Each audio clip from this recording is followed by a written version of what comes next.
اردو نصاب کے اہداف جماعت پنجم کے لیے عزیز طلبہ، جماعت پنجم میں ایک طالب علم کو اردو نصاب یا اردو سلیبس کے حوالے سے جن زبان کی خصوصیات کا تذکرہ ہم کر رہے ہیں، یعنی کہ جو بچے میں ہونا ضروری ہیں، ان میں اب جس خصوصیت یا جس ہدف پر ہم بات کریں گے وہ ہے لکھنے کی مہارت۔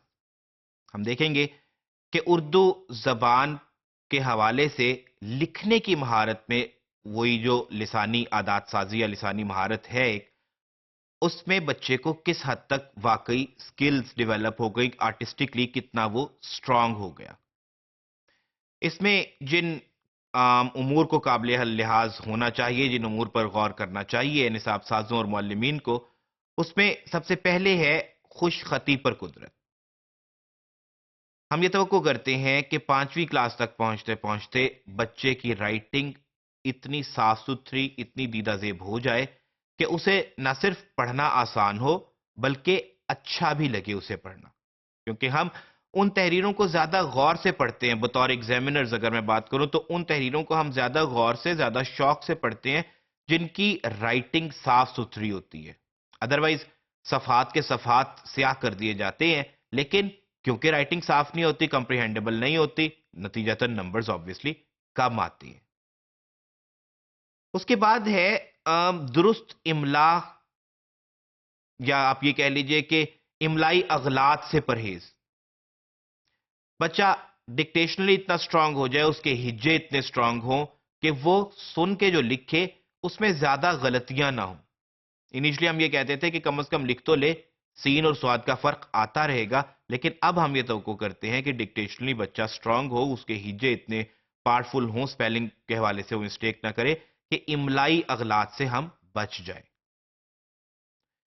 اس کے بعد ہے رموز اوقاف، یعنی بنیادی رموز اوقاف کا استعمال۔ کہ جو کاما، سکتہ یا فل سٹاپ، سوالیہ نشان، کوسچن مارک وغیرہ ہوتے ہیں، رموز اوقاف، ہم نے اس پہ پہلے گفتگو بھی کی۔ ان کا استعمال بچے کو اس سٹیج پہ کم از کم جو بیسک رموز اوقاف ہے، فل سٹاپ کیسا ہوتا ہے، کاما کیسا ہوتا ہے، کہاں لگتا ہے، کوسچن مارک کہاں پہ لگتا ہے، کم از کم بیسک رموز اوقاف کا بچے کو نہ صرف پتا ہو بلکہ وہ تحریر میں استعمال بھی کرے تاکہ اس کی تحریر زیادہ بامانی ہو جائے۔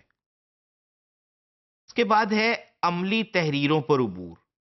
یہ جو پریکٹیکل لائف میں ہماری ضرورت ہوتی ہے، جیسے خطوط، مثال کے طور پہ درخواستیں لکھنا، رسیدیں لکھنا وغیرہ، پریکٹیکلی جس کی ہمیں زندگی میں ضرورت پڑتی ہے، ان پر بچوں کو عبور حاصل ہو جائے، بیسک سطح کا ہی صحیح، لیکن کم از کم سکل ڈیولپ ہو جائے کہ اسکول میں اپلیکیشن لکھنے کے لیے وہ باپ سے نہ کہیں، خود بھی لکھ لیں۔ اس کے بعد ہے مشاہدات کی تحریری پیشکاری پر قدرت، کہ بچے کو جو کچھ اس نے دیکھا ہے اس کو ریٹن فارم میں وہ لا سکے۔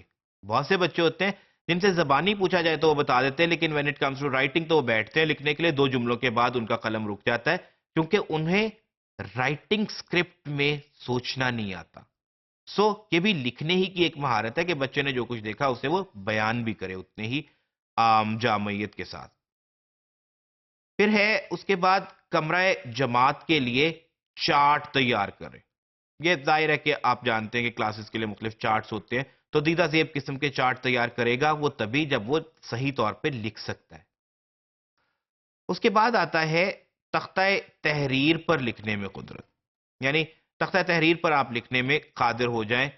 ظاہر ہے کہ صفحے پر لکھنے میں اور بڑی رائٹنگ میں تختہ تحریر پر لکھنے میں فرق ہوتا ہے، تو بچہ 5ویں سطح پر آ کے 5ویں جماعت تک آ کے اس قابل ہو جائے۔ پھر ہے تخلیقی انشاء کی پیشکاری۔ تخلیقی انشاء کی پیشکاری پر مہارت ہم کسے کہیں گے؟ یعنی کوئی کہانی ہے، کوئی واقعہ ہے، کوئی روداد وغیرہ ہے، اسے وہ لکھ سکے اسی سیکونس سے۔ اس کے بعد ہے مضامین اور سوانحی خاکے مرتب کرنا۔ چھوٹے چھوٹے سادہ سادہ سے مضامین اپنی لائف کے متعلق بتانا بچے کو آ جائے۔ پھر ہے منتخب اشعار کی بیاض تیار کرنا، ڈائری بنائے جس میں بچے کا پتہ لگے کہ بچہ کون سے شعر یاد کرتا ہے۔ ہم ایک تو اس سے کے ذوق کا اندازہ کر پائیں گے اور اسے شاعری لکھنے کا سلیقہ بھی آ جائے گا۔